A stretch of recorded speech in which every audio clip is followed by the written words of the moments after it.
Je salue Sophie Audugé qui nous a rejoint avec Naïma Mfadel, Paul Melun et le général Bertrand Cavaillé. Sophie Audugé qui est déléguée générale SOS Éducation. Bonjour à vous, bonjour. Madame Audugé, merci d'être là. On avait beaucoup de sujets à vous soumettre, mais c'est vrai, celui-ci, je ne l'avais pas prévu. Vous savez pourquoi? Ce qui est terrible, je vais vous dire pourquoi. La vérité, vous la voulez, général? Oui, allez, dites-nous, Sonia. On sait que vous dites c'est que malheureusement, malheureusement, c'est terrible, mais c'est une surprise pour qui? Ouais, voilà. C'est une surprise pour qui? Mais c'est ça ce qui est terrible, Sophie Audugé. Ce qui est terrible, c'est de s'habituer à cela. Oui, alors ce qui est terrible, et puis c'est aussi d'avoir un ministre de l'Éducation nationale qui feint de découvrir, enfin je souhaite qu'il ne découvre pas, parce que alors là, ça serait quand même très, très, très inquiétant. Hein. Ce qui est nouveau cette année, en fait, c'est qu'ils ont évalué les quatrièmes. Voilà. C'est la seule chose qui est nouvelle.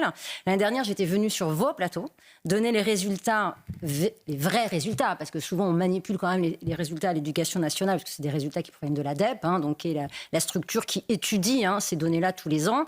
Et l'année dernière, j'étais venue sur vos plateaux parce que Pape Ndiaye avait faim de montrer qu'il y avait une évolution en jouant avec les chiffres, évidemment, d'absence pendant la période du Covid. Voilà, donc il suffisait de regarder quelques années plus en amont, et on voyait bien que la chute et l'effondrement, malheureusement, se poursuivaient. Déjà l'année dernière, à l'entrée en 6e, vous aviez dans les zones d'éducation prioritaire 30% des élèves qui n'avaient pas, à l'entrée en 6e, la lecture d'un enfant de CE2. La lecture d'un enfant de CE2. Il faut quand même voir le niveau. Donc moi, ce que je trouve absolument dramatique, quand nos gouvernants aujourd'hui prennent la parole, si vous voulez, on ne peut pas se dire, mais ces gens-là, en fait, ne rencontrent jamais des vrais élèves, ne rencontrent jamais des vrais gens qui travaillent, n'ont jamais lu une lettre de motivation d'un jeune de 20 ou 25 ans. Aujourd'hui, je veux dire, tous les dirigeants d'entreprise, tous les professionnels vous le disent, un jeune de 20 ans, aujourd'hui en France, est quasiment incapable d'écrire une lettre sans faute d'orthographe et qui a à peu près du sens. Donc, tout ce qui nous arrive aujourd'hui, à l'extérieur même de l'école, c'est-à-dire une violence qui est incroyable pour des gens de notre génération entre des enfants. Vous avez évoqué tout à l'heure ces jeunes de 11 ans, 12 ans. On va en parler. Dire, qui effectivement tiennent des propos. Nous, on reçoit tous les jours des témoignages. En ce moment, il y a beaucoup plus de professeurs qui nous demandent de l'aide et qui veulent quitter l'éducation nationale. Si vous voulez, c'est le niveau scolaire aujourd'hui est extrêmement bas, avec un nombre de professeurs les professeurs ne peuvent plus faire leur métier. Moi, je reprenais justement avant de venir. En 2018, déjà, il y avait une étude de l'OCDE qui disait que la France était au niveau du Brésil en termes de problèmes de discipline. On est le seul pays de l'OCDE, si vous voulez, qui a notre niveau d'instruction, où ce sont les élèves eux-mêmes qui se plaignent du bruit et de la discipline en classe. Donc, si vous voulez, ce qui est clair, c'est qu'aujourd'hui, il est quasiment impossible pour un professeur de faire classe plus de 20 minutes dans des établissements où il y a un peu de discipline et parfois, ils ne font que, entre guillemets, de l'éducation.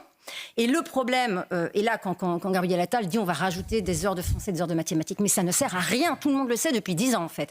Tout le monde sait qu'en France, on a plus d'heures de maths et plus d'heures de français que dans tous les autres pays. Donc ça ne sert à rien. Des mineurs impliqués dans les chants antisémites entonnés dans le métro parisien. Ce qui interpelle, c'est la jeunesse de ces individus. L'un d'entre eux aurait 11 ans et majoritairement c'est entre 13 et 17 ans, ce qui reste extrêmement jeune. Sophie Audugé, vous êtes quand même responsable et spécialiste de ces sujets. Qu'est-ce qu'on fait?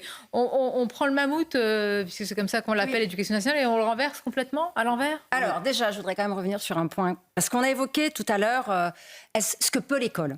D'accord. Je vais quand même rappeler que l'association que je dirige depuis 2019 a pris une position depuis 20 ans pour justement s'opposer à la politique dans l'école, défendre une école qui instruit et qui respecte l'autorité parentale au service de l'instruction. D'accord ?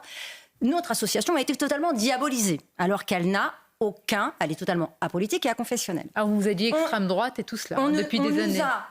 L'État, le ministère de l'économie, etc., ne nous reconnaît pas le caractère éducatif à nous. D'accord ? Alors j'invite tous ceux qui le veulent à regarder nos travaux, qui sont extraordinairement documentés, parce qu'on suit les chiffres depuis plus de 20 ans et qu'on mène des études très fouillées sur des sujets pointus avec des comités d'experts. La situation de l'école aujourd'hui, c'est comme d'autres sujets dans notre pays, c'est-à-dire qu'il y a des gens qui ont annoncé il y a 15 ans que les signaux faibles allaient produire exactement ce qu'on trouve aujourd'hui. Ces gens-là, on les a fait taire. Et aujourd'hui, on découvre que l'école n'instruit plus. Mais la bonne blague, M. Attal découvre que les enfants sont sur des écrans.